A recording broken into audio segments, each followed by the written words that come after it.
ಏನು ಹೇಳಬೇಕು ಅನ್ನುವುದು ಜ್ಞಾನ, ಹೇಗೆ ಹೇಳಬೇಕು ಅನ್ನುವುದು ವ್ಯಕ್ತಿತ್ವ, ಎಷ್ಟು ಹೇಳಬೇಕು ಅನ್ನುವುದು ಕೌಶಲ್ಯ, ಹೇಳಬೇಕೋ ಬೇಡವೋ ಅನ್ನುವುದು ವಿವೇಕ. ಅಂತಹ ಜ್ಞಾನ, ಅಂತಹ ವ್ಯಕ್ತಿತ್ವ, ಅಂತಹ ಕೌಶಲ್ಯ, ಅಂತಹ ವಿವೇಕವನ್ನು ಹೊಂದಿರತಕ್ಕಂತಹ ಅಡವಿ ಸಿದ್ದರಾಮ ಮಹಾರಾಜರು ಮತ್ತು ಗಣಪತಿ ಮಹಾರಾಜರ ಪಾದಗಳಲ್ಲಿ ನಮನಗಳನ್ನು ಸಲ್ಲಿಸುತ್ತಾ, ಇವತ್ತು ನಾನು ಇಲ್ಲಿ ಶಿಕ್ಷಕರು ಮತ್ತು ವಿದ್ಯಾರ್ಥಿಗಳು ಮತ್ತು ಪೇರೆಂಟ್ಸ್ಗಳು, ಪೋಷಕರು ಸಹ ಬಂದಿದ್ದೀರಿ. ಸೊ ಹಾಗಾಗಿ ಒಂದೆರಡು ಮಾತುಗಳನ್ನು ಅದರ ಬಗ್ಗೆ ಮಾತನಾಡೋದಕ್ಕೆ ಇಷ್ಟಪಡ್ತೀನಿ. ಮಕ್ಕಳು ಮಣ್ಣಿದ್ದಂತೆ. ಓಕೆ, ಈಗ ಕುಂಬಾರ ಒಂದು ಮಣ್ಣಿಗೆ ಯಾವ ಆಕಾರವನ್ನು ಬೇಕಾದರೂ ನೀಡಬಹುದು. ಸೊ ಅದೇ ರೀತಿಯಾಗಿ ನಾವು ಮಕ್ಕಳಿಗೆ ಅವರ ಭವಿಷ್ಯವನ್ನು ರೂಪಿಸ್ತಕ್ಕಂತಹ ಒಂದು ಆಕಾರವನ್ನು ನೀಡೋದಕ್ಕೆ ಅವಕಾಶ ಇರ್ತದೆ. ಸೊ ಯಾರ್ಯಾರಿಗೆ ಅಂತಹ ಅವಕಾಶ ಇರ್ತದೆ ಅಂದರೆ, ಒಂದು ಪೇರೆಂಟ್ಸ್ಗಳಿಗಿದೆ, ಪೋಷಕರಿಗೆ ಅಂದರೆ ತಂದೆ ತಾಯಿಗಳಿಗಿದೆ, ಇನ್ನೊಂದು ಗುರುಗಳಿಗಿದೆ. ಸೊ ಹಾಗಾಗಿ ಈ ಮಕ್ಕಳ ಬೆಳವಣಿಗೆಯಲ್ಲಿ, ಮಕ್ಕಳ ವ್ಯಕ್ತಿತ್ವ ವಿಕಸನದಲ್ಲಿ ಶಿಕ್ಷಕ ಮತ್ತು ಪೋಷಕರ ಪಾತ್ರ ಏನು ಅನ್ನೋದನ್ನು ಭಾಳ ಬ್ರೀಫಾಗಿ, ಭಾಳ ಸಂಕ್ಷಿಪ್ತವಾಗಿ ಚರ್ಚೆ ಮಾಡೋಣ. ಓಕೆ, ಸೊ ಇಲ್ಲಿ ಪೋಷಕರ ಪಾತ್ರ ಬಹಳ ಮಹತ್ವದಾಗಿದೆ. ಓಕೆ, ತಾಯಿ ತಾನೇ ಮೊದಲ ಗುರು, ಮನೆಯ ಮೊದಲ ಪಾಠಶಾಲೆ. ಸೊ ಹಿಂಗೆಲ್ಲ ನೀವು ಗಾದೆ ಮಾತುಗಳನ್ನು ಕೇಳಿರ್ತೀರಿ. ಸೊ ಅದರ ಅನ್ವಯ ಮಕ್ಕಳು ಏನು ಮಾಡ್ತಾರಂದರೆ, ನಾವು ಹೇಳಿದ್ದನ್ನು ಮಾಡೋದಿಲ್ಲ, ಬದಲಾಗಿ ನಾವು ಮಾಡಿದ್ದನ್ನು ಮಾಡ್ತಾರೆ. ಪೋಷಕರು ಮತ್ತು ತಂದೆ ತಾಯಿಗಳು ಕೇಳಬೇಕಾದಂತಹ ಒಂದು ಮಹತ್ವದ ಮಾತು ಇದು. ಮತ್ತೊಮ್ಮೆ ರಿಪೀಟ್ ಮಾಡ್ತಾ ಇದ್ದೀನಿ, ಮಕ್ಕಳು ನೀವು ಹೇಳಿದ್ದನ್ನು ಮಾಡೋದಿಲ್ಲ, ನೀವು ಮಾಡಿದ್ದನ್ನು ಮಾಡ್ತಾರೆ. ಓಕೆ, ಒಂದು ಎಕ್ಸಸೈಸ್ ಮಾಡೋಣ ಎಲ್ಲರೂ ಸೇರಿಸಿ. ನಿಮ್ಮ ಬಲಗೈಯನ್ನು ಮೇಲೆತ್ತಿ ಎಲ್ಲರೂ. ಓಕೆ, ಅದರದ ತೋರು ಬೆರಳನ್ನು ಈ ರೀತಿಯಾಗಿ ಹಿಡಿದ್ರಾ? ನನಗೆ ಕಾಣಿಸ್ತಾ ಇಲ್ಲ. ಓಕೆ, ನೀವೇ ನಿಮ್ಮ ಆತ್ಮಸಾಕ್ಷಿಗೆ ಅನುಗುಣವಾಗಿ ನೋಡಬೇಕು. ನಿಮ್ಮ ಕೈಯನ್ನು ಈ ರೀತಿ ಮಾಡಿ ಮುಂದಕ್ಕೆ ಚಾಚಿ, ನಿಮ್ಮ ಬೆರಳನ್ನು ಎಡಗೆಣ್ಣೆಯ ಮೇಲೆ ಇಟ್ಕೊಳ್ಳಿ. ನಿಮ್ಮ ಬೆರಳನ್ನು ಎಡಗೆಣ್ಣೆಯ ಮೇಲೆ ಇಟ್ಕೊಳ್ಳಿ. ಗದ್ದದ ಮೇಲೆ ಇಟ್ಕೊಂಡಿದ್ದೀರಾ ಎಲ್ಲರೂ?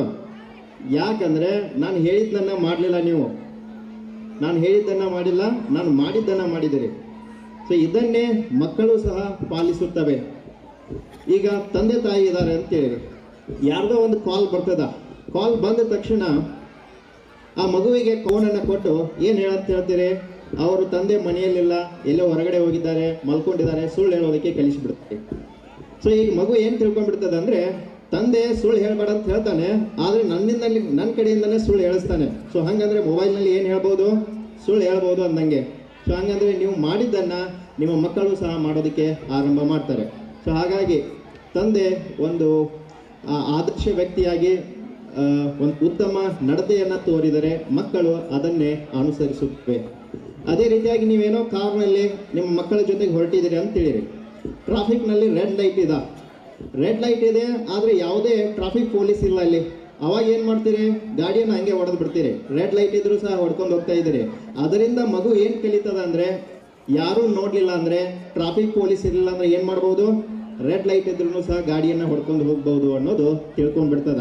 ಸೊ ಹೀಗೆ ಆ ಮಗು ಚಿಕ್ಕ ವಯಸ್ಸಿನಿಂದಲೇ ಕಾನೂನುಗಳನ್ನು, ನಿಯಮಗಳನ್ನು, ಸಂಚಾರಿ ನಿಯಮಗಳನ್ನು ಉಲ್ಲಂಘನೆ ಮಾಡೋದಕ್ಕೆ ಆರಂಭ ಮಾಡಿಬಿಡ್ತದ.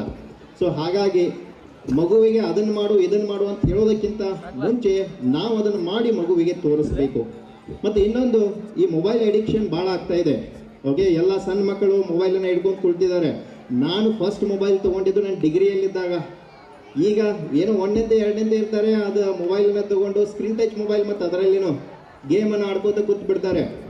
ಓಕೆ, ಸೊ ಈ ಮೊಬೈಲ್ನಿಂದ ಮಕ್ಕಳ ಬೌದ್ಧಿಕ ಮತ್ತು ಶಾರೀರಿಕ ಬೆಳವಣಿಗೆಯ ಮೇಲೆ ಬಹಳ ದುಷ್ಪರಿಣಾಮವನ್ನು ಬೀರ್ತಾ ಇದೆ. ಮಕ್ಕಳಿಗೆ, ಪೋಷಕರಿಗೆ ಈ ಮಾತು ಭಾಳ ಚೆನ್ನಾಗಿ ಗೊತ್ತಿರಬೇಕು. ರೀಸೆಂಟಾಗಿ ಏನಾಯ್ತಂದರೆ, ಉತ್ತರ ಪ್ರದೇಶದ ಗಾಜಿಯಾಬಾದ್ನಲ್ಲಿ 3 ಹೆಣ್ಣು ಮಕ್ಕಳು, ಒಂದು 16 ವರ್ಷ, ಇನ್ನೊಂದು 14 ವರ್ಷ, ಇನ್ನೊಂದು 12 ವರ್ಷ, ಈ 3 ಹೆಣ್ಣು ಮಕ್ಕಳಿಗೆ ಮೊಬೈಲನ್ನು ಗೇಮ್ ಆಡೋದಕ್ಕೆ ಕೊಡಲಿಲ್ಲ ಅಂಥೇಳಿ ಅವರು 9ನೇ ಫ್ಲೋರ್ನಿಂದ ಕೆಳಗೆ ಜಿಗಿದು ಆತ್ಮಹತ್ಯೆ ಮಾಡಿಕೊಂಡಿದ್ದಾರೆ. ಸೊ ಈ ಲೆವೆಲ್ಗೆ ಆ ಮೊಬೈಲ್ ಅಡಿಕ್ಷನ್ನು ಅಥವಾ ಮೊಬೈಲ್ನ ವ್ಯಸನ ಓಕೆ ಮಕ್ಕಳಲ್ಲಿ ಬೇರೂರಬಹುದು. ಸೊ ಹಾಗಾಗಿ ಮಕ್ಕಳನ್ನು ಮೊಬೈಲ್ನಿಂದ ದೂರ ಬಿಡಿ. ಇತ್ತೀಚೆಗೆ ನ್ಯೂಸ್ ಪೇಪರ್ನಲ್ಲಿ ಇನ್ನೊಂದು ಇನ್ಸಿಡೆಂಟ್ ನಡೆದಿತ್ತು, ಅದು ಸಹ ನಿಮಗೆ ಗೊತ್ತಿರಬೇಕು. ಇದೇ ಬೆಳಗಾವಿ ಜಿಲ್ಲೆಯ ಹಳಗಿ ಅಂಥೇಳಿ ಒಂದು ಹಳ್ಳಿ ಇದೆ. ಆ ಹಳ್ಳಿಯಲ್ಲಿ 7ರಿಂದ 9ರವರೆಗೆ, ಸಂಜೆ 7ರಿಂದ ಈಜುವುದರಲ್ಲಿ ಬಹಳ ಸೂರ ಅಂತ ಹೇಳಿ ಕರಿತೇವೆ. ಅದಕ್ಕೆ ಈಜುವುದರ ಬಗ್ಗೆ ತುಂಬ ಜ್ಞಾನವಿದೆ. ಹಾಗೆ ಹಕ್ಕಿಗೆ ಹಾರುವುದರಲ್ಲಿ ಸಾಕಷ್ಟು ಜ್ಞಾನ ಇದೆ. ಅದರಲ್ಲಿ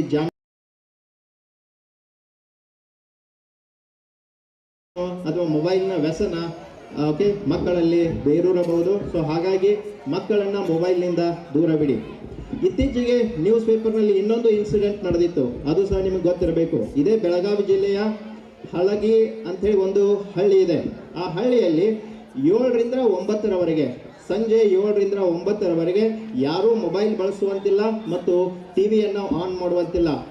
ಮೊಬೈಲನ್ನು ದೂರ ಇಡಬೇಕು, ಟಿವಿಯನ್ನು ಸಹ ದೂರ ಇಟ್ಟು ಅಂತಹ ಸಮಯದಲ್ಲಿ ಮಕ್ಕಳಿಗೆ ವಿದ್ಯಾಭ್ಯಾಸವನ್ನು ಹೇಳಿಕೊಡೋದು, ತಂದೆ ತಾಯಿಗಳು ಪುಸ್ತಕಗಳನ್ನು ಓದೋದು, ಸೊ ಇಂತಹ ಚಟುವಟಿಕೆಗಳಲ್ಲಿ ಭಾಗಿಯಾಗ್ತಾ ಇದ್ದಾರೆ. ಸೊ ಅಂತಹ ಒಂದು ಅಭ್ಯಾಸವನ್ನು ನಾವು ಸಹ ಶಿವಾಪುರದಲ್ಲಿಯೂ ಸಹ ತಗೊಂಡ್ಬರ್ಬೋದು. ಓಕೆ, ಸೊ ಟಿವಿಯಿಂದ ನಮಗೆ ಆಗ್ತಕ್ಕಂಥ ಲಾಭ, ಮೊಬೈಲ್ನಿಂದ ಆಗ್ತಕ್ಕಂಥ ಲಾಭ ಉಳಿದ ಸಮಯದಲ್ಲಿ ಮಾಡ್ಕೋಬಹುದು. ಆದರೆ ಇದೊಂದು 2 ಗಂಟೆ ನೀವೇನಾದರೂ ನಿಮ್ಮ ಮಕ್ಕಳಿಗೋಸ್ಕರ, ಅವರ ಭವಿಷ್ಯಕ್ಕೋಸ್ಕರ ಮೀಸಲಿಟ್ಟರಂದರೆ, ಮೊಬೈಲು ಟಿವಿಯನ್ನು ದೂರ ಇಟ್ಟರಂದರೆ, ಸೊ ಅವರ ಭವಿಷ್ಯವೂ ಸಹ ಉತ್ತಮವಾಗಿ ನಿರ್ಮಾಣ ಆಗ್ತದೆ. ಸೊ ಹಾಗಾಗಿ ಮಕ್ಕಳಿಗೆ ಮೊಬೈಲ್ ಹಿಡಿಬೇಡ ಅನ್ನೋದಕ್ಕಿಂತ ಮುಂಚೆಗೆ ನೀವು ಮೊಬೈಲನ್ನು ದೂರ ಇಡಬೇಕು. ಓಕೆ, ಆಗ ಮಾತ್ರ ಮಕ್ಕಳು ಮೊಬೈಲನ್ನು ಬಳಸೋದಿಲ್ಲ. ನೀವು ಅವುಗಳಿಗೆ ಹೋದ್ರೆ ಅಂತೀರಿ, ನೀವರೇ ಈ ಇನ್ಸ್ಟಾಗ್ರಾಮ್ ತೆಗಿದ್ನ್ಯಾ, ಫೇಸ್ಬುಕ್ ತೆಗಿದ್ನ್ಯಾ, ವಾಟ್ಸಪ್ ತೆಗಿದ್ನ್ಯಾ, ಇದನ್ನು ನೋಡ್ಕೊತ ಕುಂತು ಬಿಡ್ತೀರಿ. ಸೊ ಆ ಮಗುನು ಏನು ತಿಳ್ಕೊಂಡ್ಬಿಡ್ತದ, ನಮ್ಮ ತಂದೆ ಹಂಗೆ ಹೇಳೋದು ಹೇಳ್ತಾನೋ, ಮಾಡೋದು ಮಾಡ್ತಾನೋ, ಅವ ಯೂಸ್ ಮಾಡತ್ತಂದ್ರೆ ನಾನು ಯೂಸ್ ಮಾಡವನ.